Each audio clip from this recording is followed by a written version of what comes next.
আপনাকে আমি কতবার বললাম যে আমার 5টা উপদেশ মনে রাখবেন। আমি আব্দুর রাজ্জাক বিন ইউসুফ আপনার জন্য জাতিকে 5টা উপদেশ দিয়ে গেলাম। এক, আপনার জীবনে সবচেয়ে জরুরি কাজ কোনটা? এর চেয়ে জরুরি কাজ পৃথিবীবাসী, আমি আব্দুর রাজ্জাক বিন ইউসুফ আপনাদের দ্বীনি ভাই হিসাবে মহিলা পুরুষ সকলকে বলে যাচ্ছি, মানুষের জীবনে সবচেয়ে জরুরি কাজ পৃথিবীতে কাজ হিসাবে, কর্ম হিসাবে এর চেয়ে জরুরি কাজ পৃথিবীতে নাই।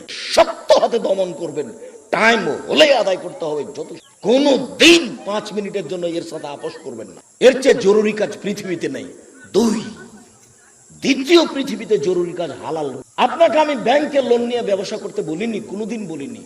চকলেট দিয়ে ব্যবসা করতে বলেছি, তাহলে লোন নেওয়া লাগবে। চকলেট দিয়ে যদি আমি ব্যবসা করি তো লোন নেওয়া লাগবে না। লোন এত খারাপ, লোন এত খারাপ, লোন এত খারাপ যে লোন যেন আমি না করি, এই জন্য আল্লাহর নবী দিল